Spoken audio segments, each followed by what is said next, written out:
Tonight, we wrap up a crazy Season 6 finale of Agents of S.H.I.E.L.D. and a crazy episode of Legion, because they're all pretty crazy, plus a crossover of epic proportions. Marvel TV Weekly starts now. You're tuned in to AfterBuzz TV, the ESPN of TV talk. Now, let the buzz begin. Welcome to Marvel TV Weekly. I'm Christian Bladt. Way over there on the far side of the desk, the lovely and talented Miss Marvel 2019. Oh my God! Can I be Miss Marvel 2019 forever? Not to be confused Even with, in 2020? Not to be confused with Ms. Marvel. Oh. That's someone different. That's someone different. Miss and Ms. are different ones. But that's you. Xia Anderson. Oh my God, hi. Xia Anderson Bastille Day. Thank you. Thank you so much. Because we're going to spend so much time talking about Agents of S.H.I.E.L.D., over there on the couch, it's our friend Rachel Goodman. Say hi, Rachel. Hey, everybody. I'm glad to be back. We literally just minutes ago finished talking about the Agents of S.H.I.E.L.D. finale over on the Agents of S.H.I.E.L.D. after show. Agents of S.H.I.E.L.D. So that's archived. If you want to watch it after us, you can see we really dove in. It's a big 2-hour finale. So we'll talk about that. And we only have a little bit of news. And this was news that we talked about on Thursday, Z and I, over on Marvel Movie News. But because it's TV news and it's big and most people are excited except Xia, I wanted to make sure that everybody knew. Last week we talked about how we have a premiere date for season 3 of the Runaways, which is December 13th. And we've now learned during the course of the season, maybe one episode, maybe more, but at least one episode will feature a crossover with Cloak and Dagger. I personally am very excited. Xia, has there been news lately that you've been less excited for? Xia is less excited, like way less excited, because I was really kind of hoping that, maybe Xia would get out of having to watch it. But Xia doesn't get out of having to watch it. I don't know why I'm talking in the third person. You would not get out of watching Runaways, no matter whether there was a crossover or not. But now there's both. Now there's both before Cloak and Dagger even possibly gets a third season. Still hasn't been renewed yet. Anyway, so we wanted to make sure everybody knew that. Now let's really dive into the Agents of S.H.I.E.L.D. Season 6 finale, episodes 12 and 13. I'm very glad that they aired as a 2-hour block because there were some questions and concerns that I had to wait. You know, there wasn't even a commercial in between. They dove right into the next episode. I was like, I can't believe I had to wait a full 90 seconds before we got more episode. Rachel, as a huge Agents of S.H.I.E.L.D. fan, what did you think of these 2 episodes? They were phenomenal. They were some of my absolute favorites, obviously, of the whole entire season. Yeah. I love how they ended it. I love that we kind of wrapped up everything with Sarge. Yeah. But at the same time, I am a huge time travel person. I love Back to the Future. I love any movie or TV show that has to do with time travel. So the fact that they have introduced this, not just, we had it in season 5, but now that time travel isn't just like, we're going to go in one place. It's the Zephyr has the ability to now time travel, in general. I'm really excited. I'm excited at the idea that they're going to be in the 1930s in New York. Excited is kind of the overall. Yeah, no, it was exciting, and I felt like it was a satisfying resolution to the Sarge storyline. I think that could have gone a lot of different ways, and, we knew it wasn't Coulson, and I think they did a good job of that. Now, Xia, this was your first and so far only seasons of Agents of S.H.I.E.L.D. What did you think about the season on the whole and how it wound up in this 2-hour finale? I like the season. I really like the pacing of this season. It didn't feel like anything was really drawn out. It felt like everything was like pretty much almost all the episodes, with an exception I know of one that Christian didn't like, were I did not. That's true. Were integral to the story. To the story. And I really enjoyed getting to know the characters. I think even coming in on season 6, I've grown rather attached to a lot of them, which is surprising because I haven't gone along from season 1 to watch a lot of shows everyone. You can't do that. You're not it's going to impressive. be that wrapped up into their stories, and I think it's a testament to the show that you were able to like everybody so much. Yeah. And you very much, we just talked about, there are Marvel shows that you're not particularly a fan of. So, yeah. But you liked this one. But I like this one a lot. And I like the finale quite a bit. I felt like almost at first I was like, all right, I feel like they're maybe drawing this out a little bit too much to make it into 2 episodes. But I don't think so overall. I think I changed my mind. and everything was kind of where it needed to be. I like the resolution that they had with Sarge, because I would have been really annoyed if he had taken Coulson's place. That would have just been obnoxious. And I didn't even watch the other seasons. So I liked that. I liked sort of what they did with Agent May. Yeah, well, let's talk about yeah. it. So there were a couple of moments in these 2 episodes where I was like, oh my god, did they just kill Agent May? And then when Yo-Yo basically inhaled a Shrike, I'm like, oh, well, we know what happens when you do that. Is she going to die? And I was a sucker both times because neither of those things happened. But...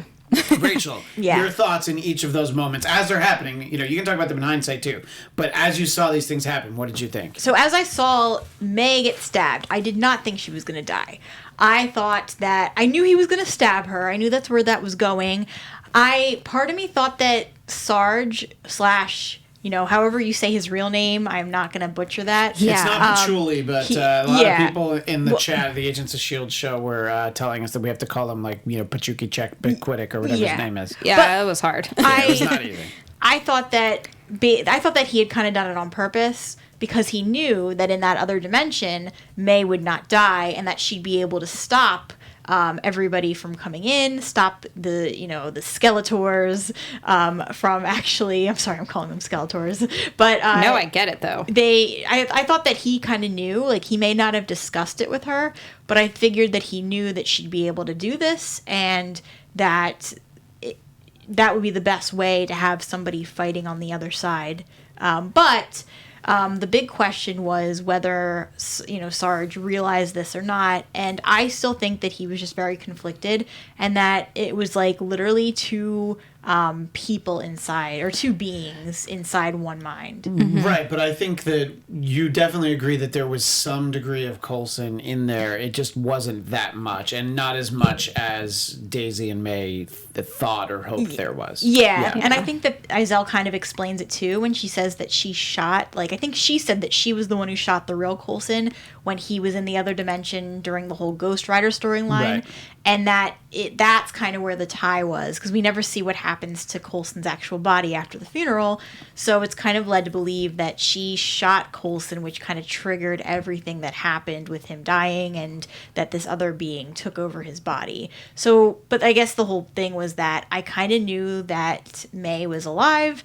When Yo-Yo got the Shrike, I thought she was dead. I thought that was our season casualty and that was it. That was all she wrote and that we'd lose her. Yeah, I thought. Look, this show isn't squeamish about having us lose a beloved character. I mean, in the way of Fitz, we did get him back literally an episode later in the next season, but he did die at the end of last season. So I thought we had gotten that too. What did you think about all those things and also kind of the resolution with Sarge, Xia? I definitely thought that they were going to kill someone. I honestly wasn't sure if it was going to be May or if it was going to be Yo-Yo, but I thought it might be someone because it makes sense, at the season finale at the end of, they have 1 season after this.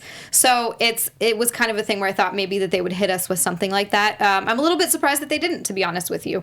The Coulson resolution I liked a lot. I like that he ended up dying. I don't think that I don't know if they could have had him stick around that way. I thought it was... You're talking about Sarge. Yeah. I'm sorry. I keep saying Coulson. Okay, so I am a little bit confused about this one thing. Maybe one of you can clear this up for me, Probably or if I Rachel, just missed she's it. Smarter than me. Thank you. Well, I had a feeling. I don't even know why I was looking at you. So those bodiless creatures, those formless beings that they want to inhabit the bodies. Is that what we saw under the Coulson form? Because that does not look bodiless to me. That doesn't look like a being. What's happening there? So as far as I understand it, I think that the problem is that when you have a show like this, it's hard to kind of show what is actually a physical body and what is just energy. And so my guess is that it's a demon being for lack of a better word, who doesn't necessarily Coulson. He's taking on Coulson's physical body, but that underneath, when we saw that energetic being, I think that really that's all it really was not organic matter. I think it was just energy. A shape energy. Right, and Xia hasn't seen past seasons, but it's very similar to sort of the Ghost Rider effect. You know? So when we would see, both Coulson and Robbie, we saw that happen to them. So it was I think that's not accidental that there's a similarity there. So that was the way that I saw it. But yeah, I thought they did a good job wrapping these things up. And as we talked about in the Agents of S.H.I.E.L.D. after show, this was a tour de force by my man Deke Shaw. He showed that he was a hero, and you feel a little bad for him. You know, he just lays it all out there. It's like, yeah, I felt like people didn't like me. I said this in the S.H.I.E.L.D. after show, but I think it's worth repeating here that my favorite part of the whole episode was when we had Deke about to do the jump, and he starts going off about how he's done all these things not for money, but so that people will like him, and he goes off about how the girl he gave lemons to didn't even want him, and how his own grandparents don't aren't a fan of him. And I think like when we saw Fitz's reaction, because Fitz dealt with the same kinds of things, that he had issues with his father. Gemma didn't want to be with him romantically at first, so Fitz, I feel like what is wrong with her? What?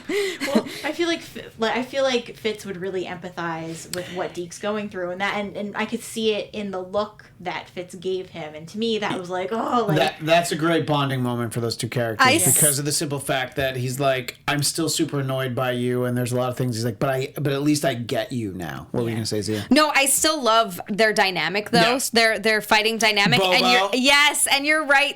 The way he said they had a bonding moment, but he was still irritated with him after because he's like literally yelling at him that he needs to wait for the Shaw. What did they call it? I have it written down. The Shaw drive. Which they're all like, so the jump drive, and he's like, whatever. It's like the Shaw drive. Which it was so cute. And he straps that thing on, and I mean he jumps into a very uncertain situation. You know, I think that was very reckless. That was reckless, but that was the kind of bravery that I think we all hoped was somewhere inside Deke. Maybe we hadn't seen a lot of instances of it, but it was good to see that. And then, of course, Deke being Deke, not everything can be as easy as that. It's like, why didn't you tell me that you needed to charge it? He's like, because you jumped away.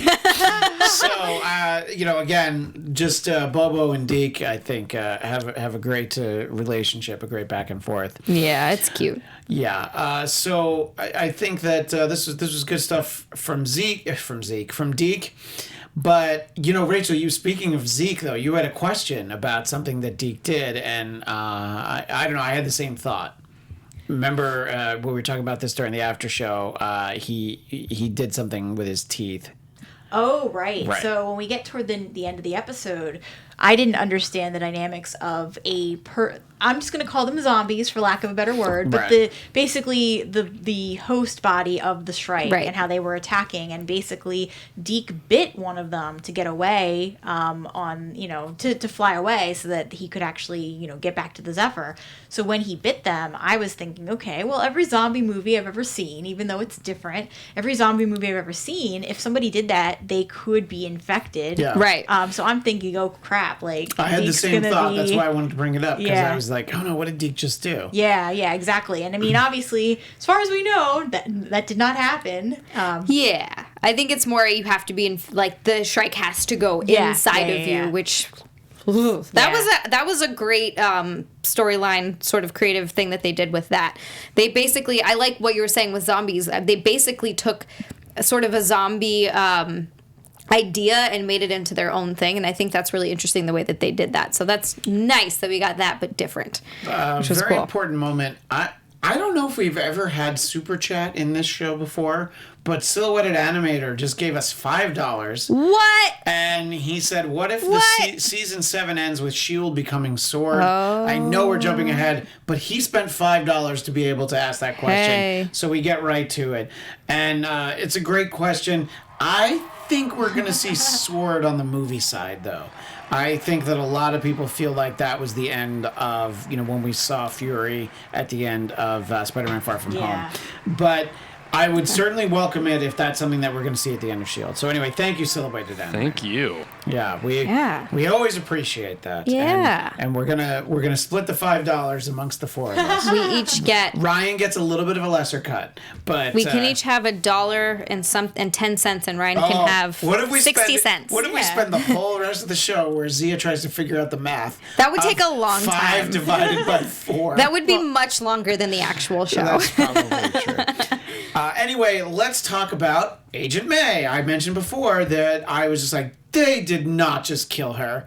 And, we were talking on the Agents of S.H.I.E.L.D. after show. One of the points was that Rachel made was that we know that she was there for filming of the series finale, and she also she didn't tweet, but she Instagrammed out a picture of those wrap gifts for everybody. Yeah. So the idea that Ming-Na Wen was on set for next season was a good one, but that didn't mean that Agent May from our linear timeline didn't die. So at a certain point, I just kind of assumed that somehow she was going to live, but then also at a certain point, when it wasn't looking good for Yo-Yo, when it wasn't looking good for Fitzsimmons, and when it wasn't looking good for May, I assumed that time travel was going to become a primary element in the final season.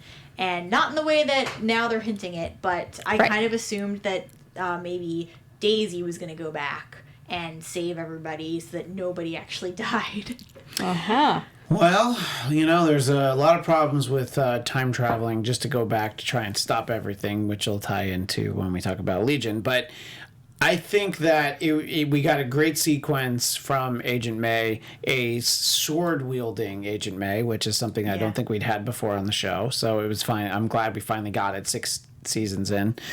And I think that, look, she took on those 3 weird, like, hooded beings, but what were this is something those? that we talked about on the after show. I want to ask Xia what you think.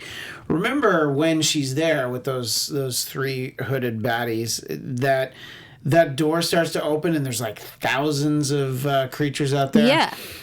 What do you think happened with them? I don't know. They just closed the door. Do you think that they weren't able to cross through because there were no bodies there for them, or do you think there's a chance that May just went outside and killed every single one of them? I mean, I was just thinking more that she just closed the door. Yeah. Or something. I don't know, because that was.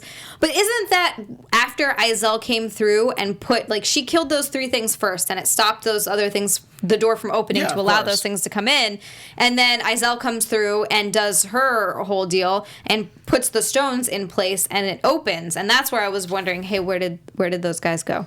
Yeah. Unless if you just take the stones out. She's like, I did what I came here to do, and then she left. And May was like, well, I'm just going to knock these off now, and they can't come in.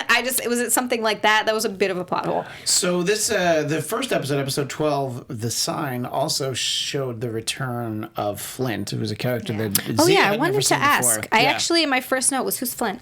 So basically, so in season 5, just to kind of paraphrase really fast, the team was sent via Monolith into the future. Okay. And there was this whole threat of Destroyer of Worlds, and Flint was one of the characters they met in the future. In that future, that's where they met Zeke. I keep calling him Zeke because he called himself, or Daisy called them Zeke in my interview. Deke. Yeah, Deke. That's why. Exactly. I get it. So anyway, they met Deke in that future, and Flint was somebody else there, and it turned out that Flint was. He's an Inhuman, right? Yeah, his he's power, an Inhuman. Oh, so, and he saved everybody. Yes. Yeah, he saved the world. I gathered that much. Yes. Anyway, so, they tied up all those things. They did a nice job, but then there was the second storyline that had been brewing through much of the season with the Chromecons. Oh, yeah. And then they take over the lighthouse, and of course, if you're going to beat someone, the only solution, of course, on this show, who are the 2 people that always have to be separated on this show, Rachel? Fitzsimmons. Yeah. Much to your chagrin. My OTP. Yeah. They always. Why? Because why? This they time, want to torture us. This time they didn't even explain it. No. It's like, No. clearly they will explain it. I have a guess. Okay, though. yes. Share your guess. Okay, so my thought is that, the Hunters made it very obvious that they had the brains of Fitz and Simmons, and that they kind of know, what their next move is, because they know what their collective next move is. So my idea is that they have to be separated, and they really can't know specifics. At least, sounds like Simmons can't really know specifics about what Fitz is doing, because if they know what they're doing, then the Hunters will be able to kind of guess what their next move is and follow them. But if they're separated and they don't have each other to work off of, they're going to potentially, most definitely, do different things than they would have if they're together. And they're together they're a collective brain working and doing things, but separate, they're going to make different choices, and the hunters might not be able to follow that. That's my guess. That's a good guess. Yeah. It makes sense because, she did say, I can't know where he is. Right, exactly. And they Such speak bitterness. to, I know, and they speak with very small. Well, I wanted to ask if you had the same thought that I did, Zia. When we first see Gemma and she comes in with her hair in a little bun and she's talking a little differently, did you think that Gemma had somehow become a chromacon? Yes. Yeah. Yeah, Which I absolutely did. I'm not 100% convinced She that might didn't have. happen, but I think it's unlikely. What do you think, Rachel? My thought, this didn't pan out, but originally I thought when Enoch went to them and said, hey, this is gonna be a life-altering experience. Yeah. I thought they were just gonna have their memories wiped because then the hunters wouldn't be able to follow them because they would be different people, and I thought that they were gonna be reprogrammed with different personas. When Simmons first showed up and Fitz wasn't there, I was kind of thinking like she felt robotic. So Yeah, totally. I definitely get the Chromacon thing, and we still don't know that she isn't. I feel like there's more to it. The only thing that I really hope is that this is season 7, our last season. If they don't end up together, I will be so sad. Just let them get married. Yeah, Again. Well, Again. and did you guys notice that Fitz was definitely wearing the wedding ring this episode? Yeah. I definitely did noticed not it. notice Yeah. that. So I wonder if they just got married and then we're like, okay, we're going to go our separate ways until we figure this out, and then we're going to... Well, they got married.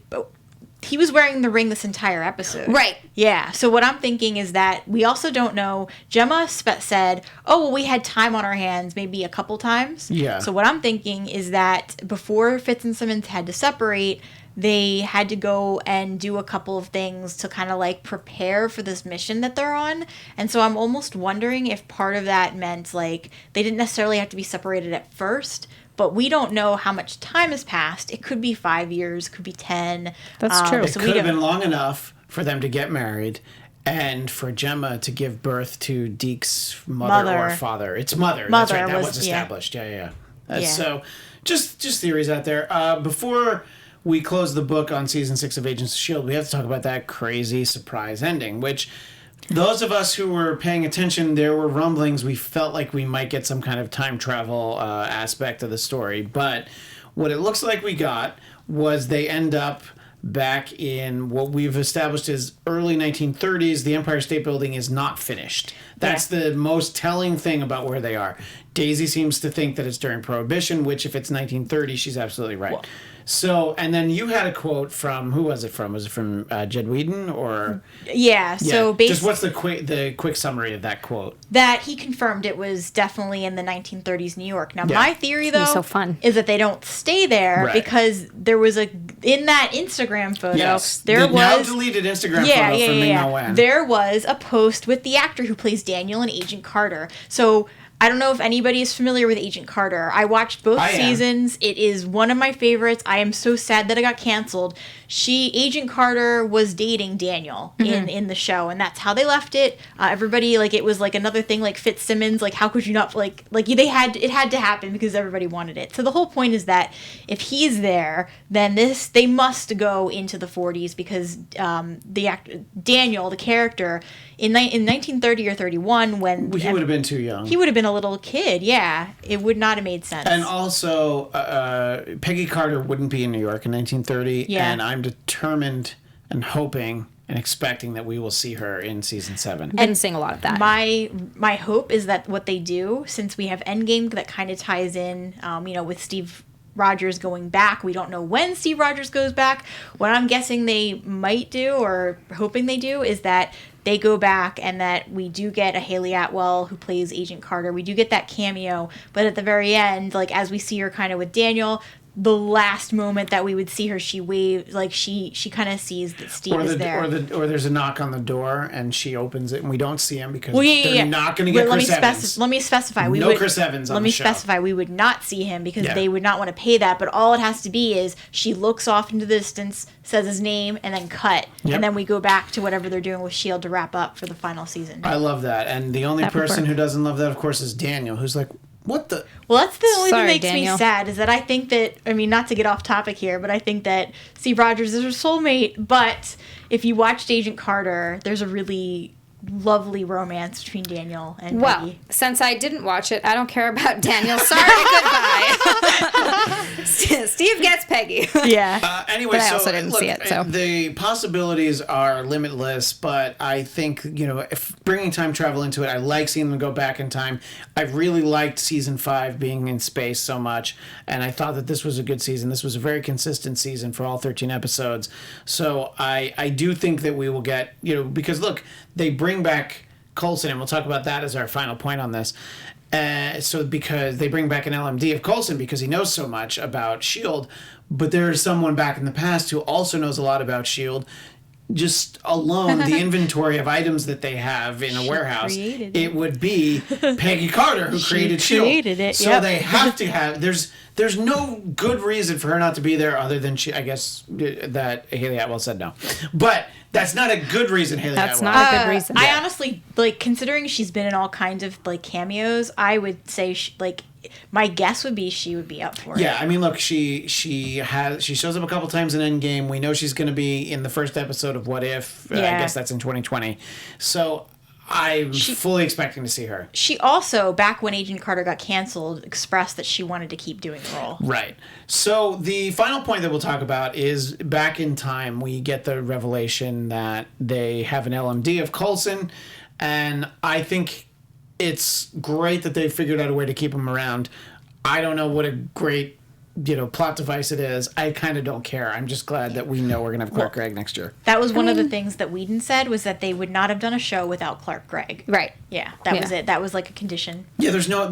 There would be, that would not be a good season, know? Well, and this works. You've created with Chronicom technology. Gosh, I can't say words. A Coulson. It's all of his memories. He's up to speed on everything that happened in the past. It's Coulson. You made another Coulson. And Rachel, I know you liked his one line that LMD Coulson has said. Hey, guys. Yeah, just like, hey guys. I was going to open that way on the Agents of S.H.I.E.L.D. show. I like that too. I actually wrote that as my last Hey, quote. guys. It just says, Oh, "Hey it says, guys." "Hey, guys." I was like, "Oh, Yeah. Well, that's going to be very exciting. Now we'll have to wait till probably May, but Yeah. it's going to be sad though, because that means a year from now, somewhere right around now, will be the series finale of Agents of S.H.I.E.L.D. And Rachel, I think you're not. I think you're not ready to let it go. So here's my thing with S.H.I.E.L.D. is that it started right when I was 25, but I feel like it's been the main show of my adult life, and so I'm going to be. I can't let this show go. It's just. Yeah, no. That's how I feel about Doctor Who. It's still on though. It's not good. That is not for me to comment on, but I knew you would say that. like I it. wanted to set you up for I get that. it.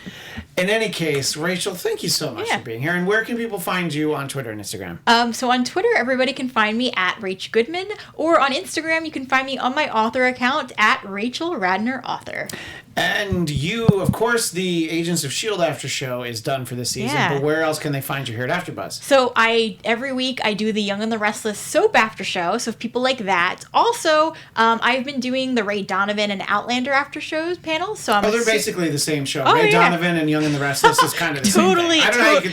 I don't know how you don't get the storylines confused. exactly same thing. Yeah. And then I'll be back in 2022 for the Spanish Princess Part 2. Oh, great. Well, thank you so much, Yeah, Rachel. We thank always you guys. appreciate having you, and we will see Rachel again Bye. soon. Oh, Ryan On the was so AOL note. excited with the little AOL goodbye. In any case, thank you, Rachel. That was a and, good one. Ryan, make sure we kill her mic. Thank you so much to Rachel. Anyway, so Xia, all sorts of good Agents of S.H.I.E.L.D. feelings. Yeah. I mentioned that I was already on the Agents of S.H.I.E.L.D. after show earlier tonight. And as most people know, I also do the Legion after show, which we'll be doing episode 7 of season 3 tomorrow night at 9 Pacific. But last Monday, we did this episode that we're going to talk about here for the next few minutes, and we only have a few minutes. Now we're talking about this one. Yes, we're going to talk about episode 6. Episode 6. I wrote it down. Is it? It's episode 6? Yeah, Yes. because there's only 8. So then 7 is tomorrow night. Yeah. Now, I'm just going to summarize my thoughts on this episode. I know you clearly have something to say, but let me just say what I'm You going to say. say what you're going to say. Say it. So, I thought there were a lot of fun things about this episode. I just ultimately felt like it was a colossal waste of time because it didn't advance the story. It built They had some good character stuff for Sid, but when there were going to only be 3 more episodes, this being one of those 3, I was like, no, there wasn't time for this. If they were doing 10 or especially 13, sure, you could have done this. So I liked things about it, but I was just like, this was not a good way to use your time, Noah Hawley. Anyway, what were you dying to say? Okay, I'm sorry. So you said, and by the way, I actually disagree with you. I loved this episode so much. Elena on the panel, if you know Elena Jordan, she loved it. The other 2 on the panel, Jeff and why am I forgetting Alexis? I had it. It's Alexa. Jeff and Alexa, they were kind of in between, but I very much disliked it, but Elena liked it too. So now you liked it. So I'm not the only one. No, I absolutely loved it. I agree that it didn't advance the story very much, but I don't even care. I'm curious to see what the next we've got 2 episodes left, what the next 2 episodes are going to be, that if they can wrap it up nicely and it doesn't feel rushed, then maybe you'll change your mind. But first you said 2 things. You're like 2 things for you in this episode: rap battle, and it might be one of my favorite things in the series as a whole so far. It was the best part of the episode for sure. And the actor who I wish I'd looked this up. Now I feel like an idiot. The actor who played the wolf, basically, Jason Mantzoukas. Thank you. Yeah.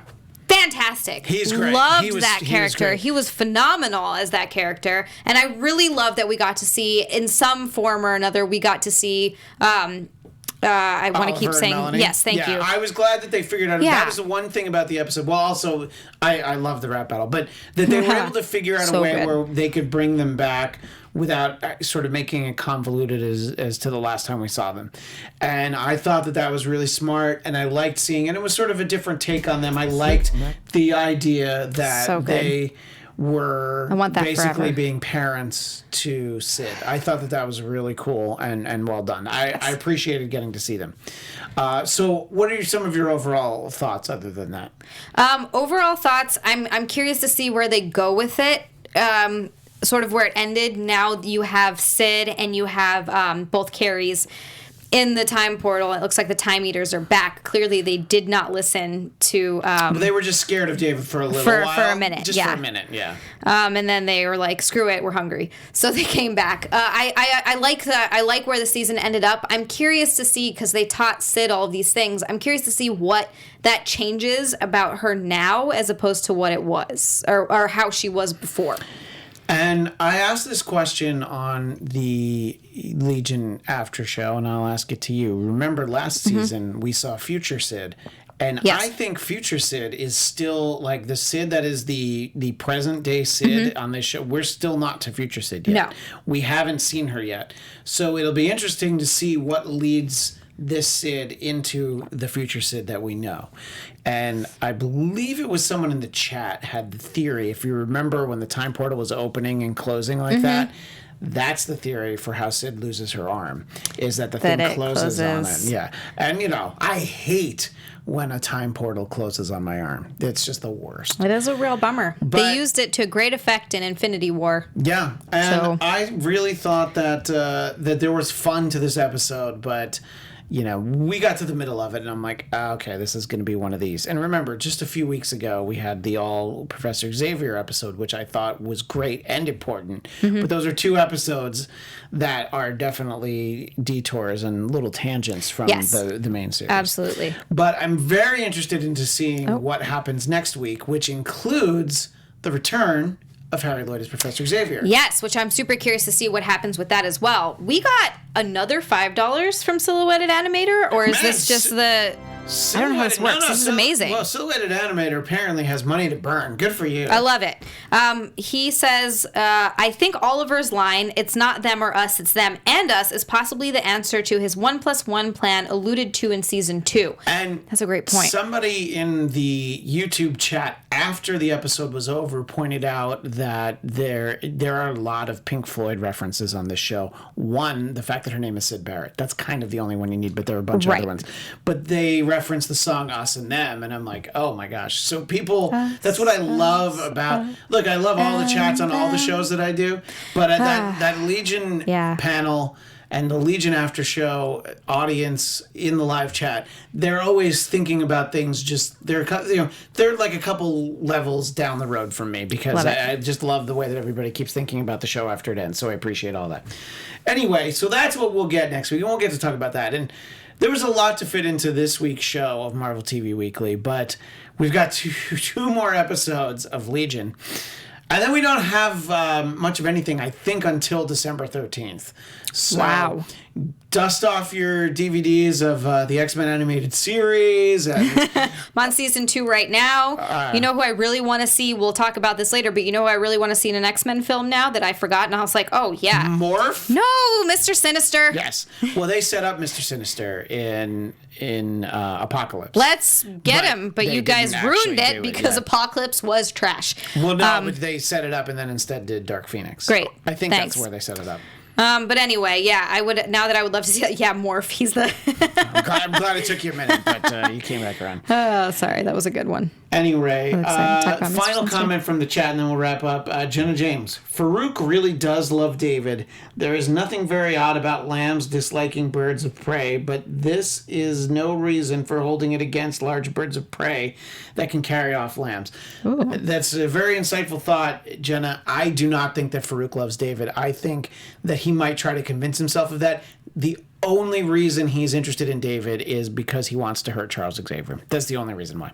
But we can continue that conversation tomorrow night over at the Legion After Show, which is, as I said, 9 p.m. Pacific here on AfterBuzz TV. But we'll be back here for Marvel TV Weekly at 9 Pacific Sunday. But before then, you can catch Zia and I Thursdays over on the Popcorn Talk Network at 1 p.m. for Marvel movie news.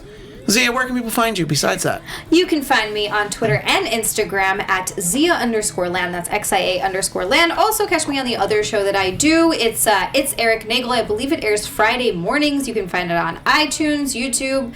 I think it's on Spotify. It's on iHeartMedia it's or where iHeartRadio. all good podcasts can be found. It's actually a radio show. Okay, but it can still be found as a podcast form. It can be found there. And you know, Zia sometimes is on my personal podcast, The Blackcast. And you can find that at blackcast.com, BLADTCAST.com. In any case, that is all the time we have for this week. But we will see you next Sunday night. Until then, Excelsior! Our founder, Kevin Undergaro, and me, Maria Menounos, would like to thank you for tuning in to AfterBuzz TV.